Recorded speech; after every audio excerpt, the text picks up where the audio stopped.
We are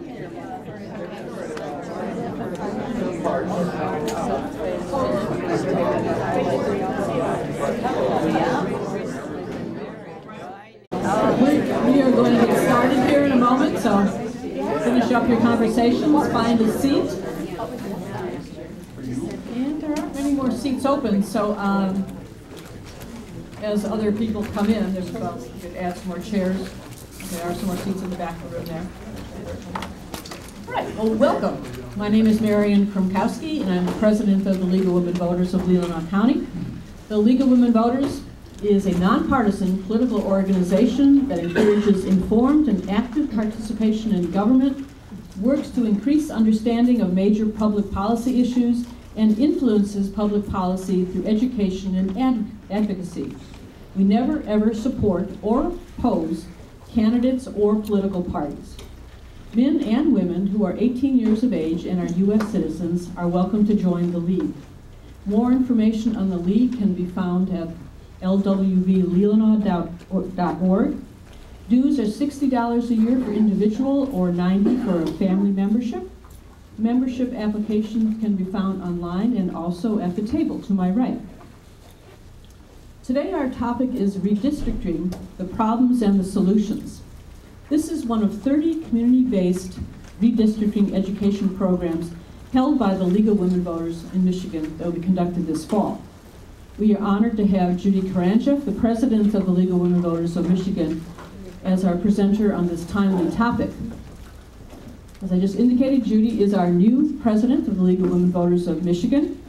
Previously, she served 4 years as the League's advocacy vice president and was the president of the Lansing League, as well as holding a variety of local board positions throughout her career in the League. She was also the executive director of the Michigan Women's Commission under Governor Granholm, and during her tenure on that position, she began the Young Women Strong Leaders Conferences, supporting the personal and professional development of young women leaders. She was also previously employed as the executive director of Planned Parenthood Affiliates of Michigan, and was also an aide to the state representative, Mary Brown, where Judy was instrumental in the negotiation and drafting of AIDS legislation, infant mortality initiatives, and the revision of licensing and disciplinary procedures for healthcare professionals. She has a Master's of Public Education from Western Michigan University. Judy was inducted into the Michigan Women's Hall of Fame in 2012. Their press release applauded her help in shaping the discussion of women's issues and concerns in Michigan, noted her leadership positions in women's organizations, commissions, and councils, and complimented her extensive efforts in educating and lobbying legislators, regulators, and policymakers about important issues that not only impact women, but all citizens of Michigan. I'm going to turn over the floor to Judy Karanchev. Thank you.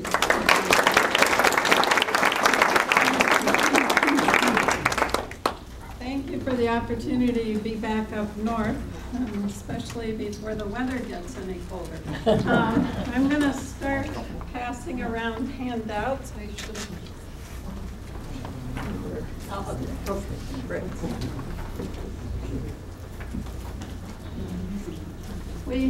I know this is a long presentation, but hopefully it'll be easy to understand, and we'll take questions at the end.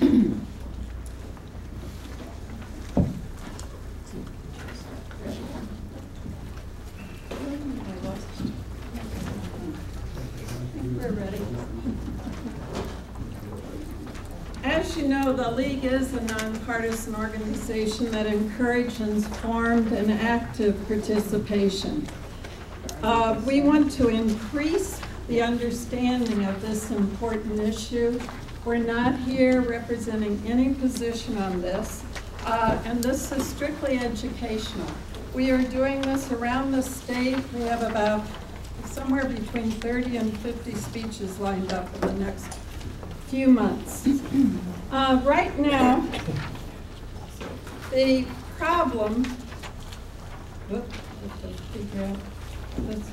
we had to change computers, so bear with me. The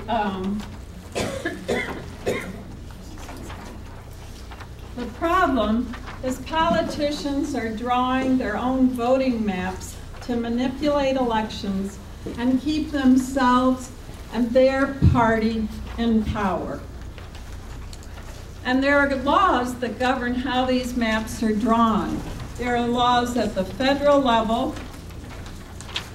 The U.S. Constitution requires that the seats for the U.S. House of Representatives be apportioned to states according to the population count in the federal census every 10 years. That's in the Constitution. And in a 1964 case with Reynolds versus Sims, the U.S. Supreme Court determined that the general basis of apportionment should be one person, one vote. And this rule generally means that electoral districts must be equal in population as much as possible. Section 2 of the Voting Rights Act blocks district lines that deny minority voters an equal opportunity to participate in the political process and to elect representatives of their own choice. There's also the 14th Amendment in the Constitution to ensure equal protection. There are also state laws. And for state laws, we have Public Act 463 of 1996, which established the guidelines for the Michigan legislature and the governor to draw the maps for the Michigan Senate and the House, and to allow the Supreme Court to review the map under certain circumstances. Another major act is Public Act 221 of 1999, an act to stipulate that the Michigan legislature and governor can draw the maps for Congress. So those two are very important. The Michigan Constitution, when it was passed in 1963, some of you might want to look up this language, Article 4, Section 2 through 6, established an 8-member commission at that time. It had 4 members from each party, and it was an equal number, so you can imagine some of the problems that resulted.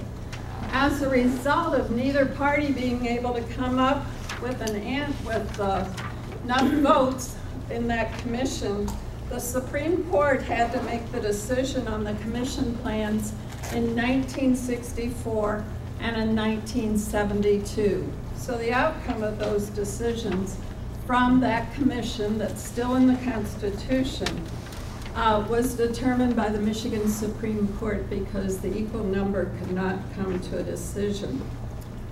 One of the interesting things about that, it was overturned later because of the commission, because parts of that section could not be separated when there was a lawsuit as the result of that federal case, Reynolds versus Sims. And that was a state court ruling in 1982. Oversight in Michigan.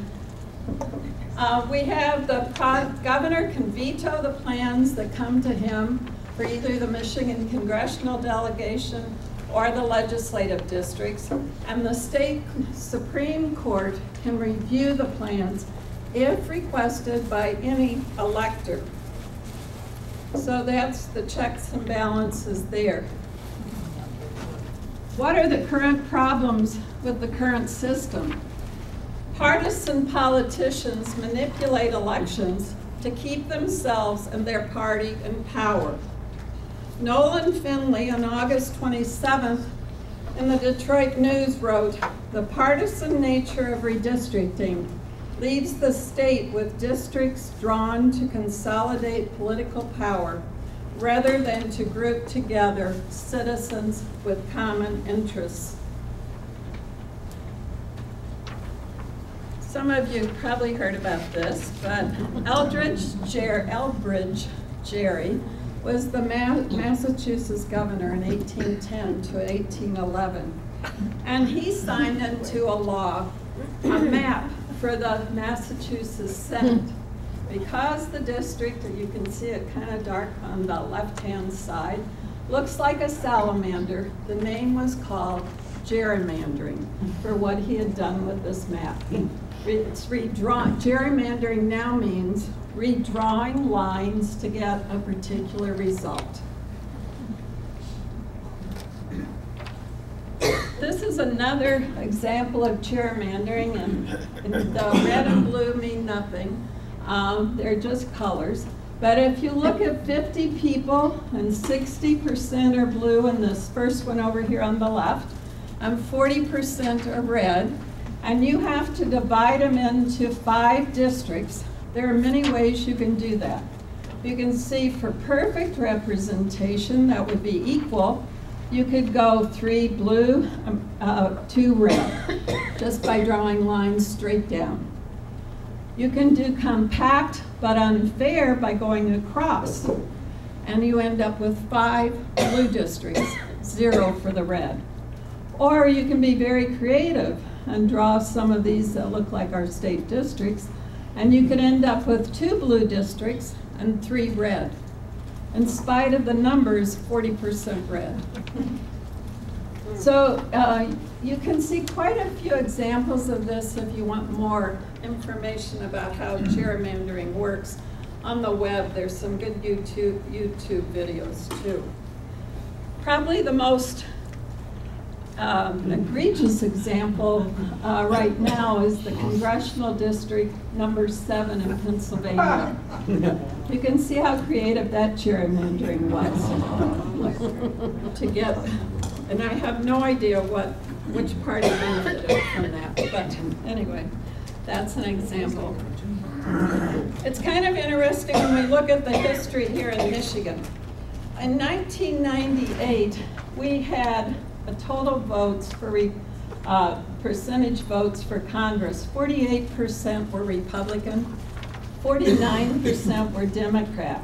But then when you look at the seats, because at this time the process, as you can tell, was controlled by the Democrats, they were able to come up with 6 seats for the Republicans, 37%, and 10 seats for the Democrats, or 63%. Right now, there are 435 congressional districts. We have 14 in Michigan, each with a population of about 710,000. They're elected for a 2-year term, as you know. Michigan has voted a majority of time recently for Democrats since 1992 at the presidential level. That's not true when you look at the governor's race statewide. We've been mixed. We have a Republican now for the last, that'll be 8 years. Jennifer Granholm is a Democrat for 8 years before that, and before that, John Engler for 12 years. So we're a mixed state when you look at the percentages there. So when you look at today's vote, or 2012's vote for Congress, this time the Republicans had 46% of the total, and the Democrats had 51%. However, the Republicans are in control, and they got 9 seats for 64%, and 5 seats for the Democrats, representing 36%, by the way they drew the maps. This is just another way of looking at it. For fair representation in Congress, we would have 6 Republicans and 8 Democrats based on the vote. Actually, we have 9 Republicans, 5 Democrats. And some of you may be noticing that right now we have 14 congressional members. And as you know, everything's based on the census from 2010. And we've had quite a history of up and down on our, up and now going down on congressional districts. In 1902, we had 12. Our highest was in 1972 when we had 19. We're now down to 14 because other states are gaining and Michigan is either staying the same or losing. This shows you a map, and I know you can't see it, but you can at least see your area really well. Showing that this is the map that was drawn in 1998, which resulted in more seats for the Democrats. At that time, the first district had Bart Stupak, who was a Democrat. Second district, which is the kind of bluish or green, Peter Hoekstra, a Republican. Third district, Vern Ehlers, a Republican. And the fourth district, David Camp, a Republican. This is what it looks like now. You can see how it's switched. And in order, the switch meant that now the first district is Republican with Dan Vinnicek. Second district, Bill Azinga, a Republican. Third district, Republican Justin Amish. And fourth district, John Molinar. That's not right. That's not right. That's not now. That preceded That's up to 23. the current That district. should be now. No, it is not right. No, Leland's part of, counties this must be the early is in one. District That's what Okay, the all original- right, I'll get that fixed. That's the first time I've used that, so. It says 20, you're sure? We have got to check. Dave Camp, we were Okay, because, one of the handy guides, and I don't have, that you should really get from your state rep or state senator, has all the maps in here. So because of that error, I'm just gonna pass this one around, but I trust you all to know. And I'm sorry about that, but it does have the The map. East Coast moved north a little bit and came across and got Grand Traverse and Leland all. Okay, I'll get the correct map.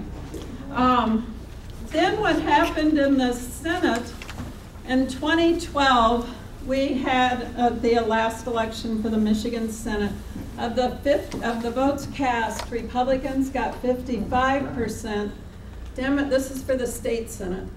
45% for the Democrats. But look at the difference in seats. Out of 38 seats in the Senate, the seats won were 26 for Republicans. They have 68%, 12 for the Democrats, 32%. And you can't begin to see that map, but that's where the districts are. And then in the House, the vote was 46% Republicans, 53% Democrat. The majority went to the Republicans, 59 for 54%, 51 for 46%. So you can see what a difference it makes on who's drawing the lines. The result is the vast majority of districts aren't competitive. This impacts policies as well as the elections. The party in power meets behind closed doors and draws voting maps that directly benefits itself. The League and a number of organizations participated in hearings on the maps in 2011. And at that time, we had a Republican governor, a state house that had a Republican majority, a state Senate with a Republican majority, and a Supreme Court with 4 of the 7 members nominated by Republicans. The Senate Redistricting Committee had 6 members that were Republican, 3 Democrats, where the bills went. And the House Redistricting and Elections Committee had 6 Republicans and 3 Democrats. We attended all of the hearings that were held. We testified at many of the hearings about the importance of having open hearings, transparencies, input on drawing the maps. The result was the bills came in on one day, and essentially we never saw, the bills weren't printed with the maps in it. They were passed, they were sent to the other house, and they were sent to the governor, and all done in just a few weeks without much of an open hearing process at all. So That's one of the problems when everything is controlled. That's putting the fox in charge of the hen house, and we believe it's a conflict of interest. Redistricting also impacts public policy. For example, the priorities for Michigan budgets have changed during the last 10 years, from 2003 to 2013.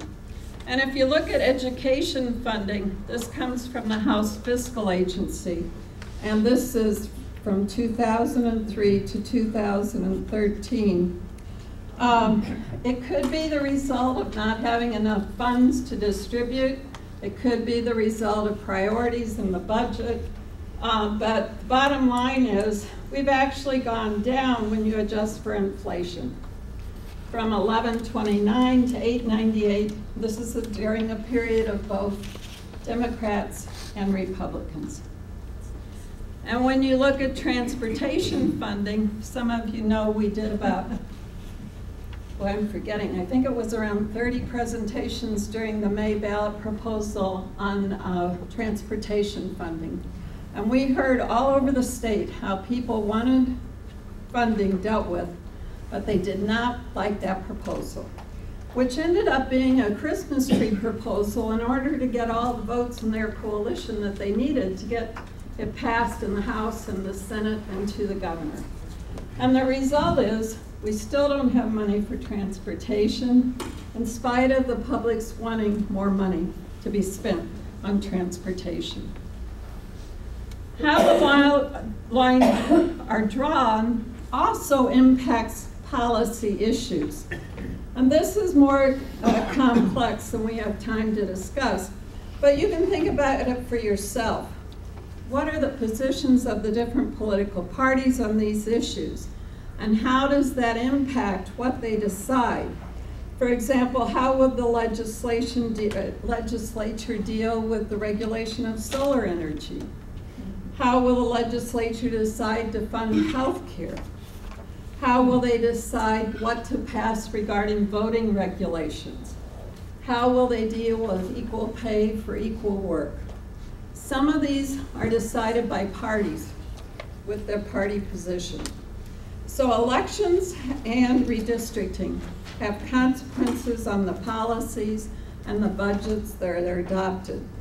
That's why redistricting matters.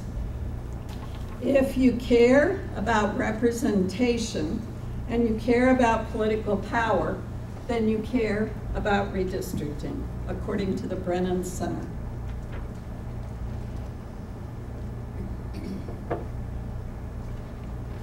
So the solution is to change the rules so that the process is fair, transparent, and impartial. The League's been in existence for 95 years. We stand for the protection and equality of all voters. And that's why this issue is very important to us. There are a range of options to look at. The legislature is the one we use here in Michigan, where a legislative committee creates a redistricting plan, submits it in the form of a bill to the full legislature, and then upon final approval is supported or vetoed by the governor. Another possibility is an advisory commission. Many states have advisory commissions that draft a plan, but it's subject then to the legislative approval. And the last one that we're talking about is the independent commission, where citizens draw the map with no approval from the legislature required. And as you can see, 27 states do the first one, where it's solely in the hands of the state legislature. We're one of those. So that's over half of the states. Hopefully you found where you came from. Maybe not on that list.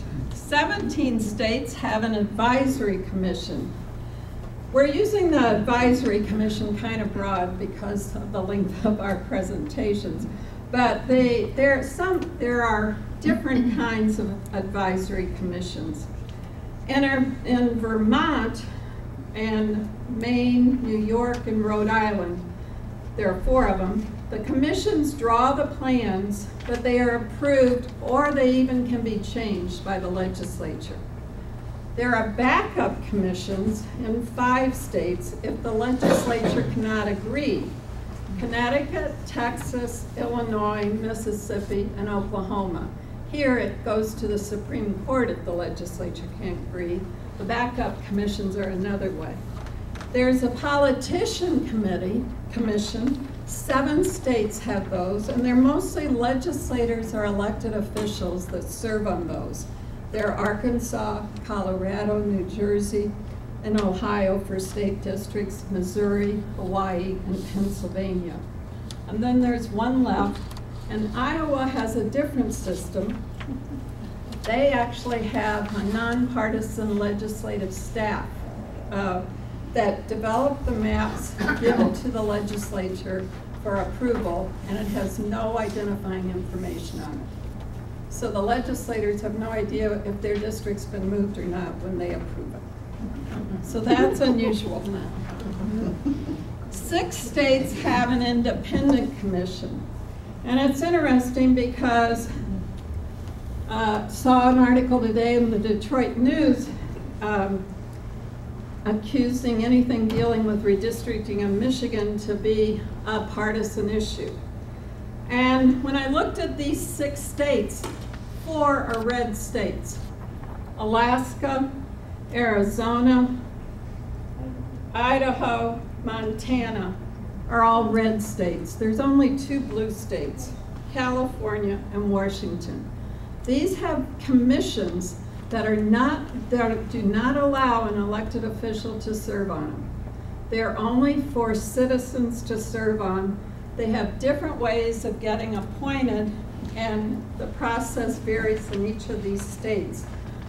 We frankly got involved in this again recently because of the Arizona court case that we knew was going through the U.S. Supreme Court, because they had a commission there which has 5 members.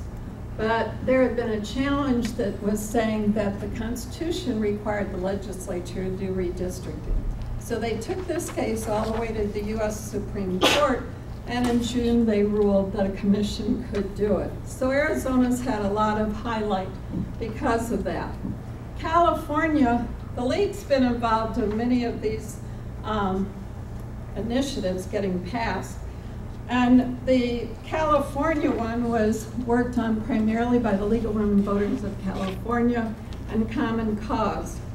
It has 14 members. It's been in existence since 2008. They had 36,000 applicants that went to the state auditor who had to select down to 20 Democrats, 20 Republicans, and 20 neither, independents. The legislature can veto 8 of those, and they held 100 public hearings in 38 cities in 8 months, completely different than our process here. There were over 20,000 comments received by the California Commission. There were no private meetings. Everything was done in public.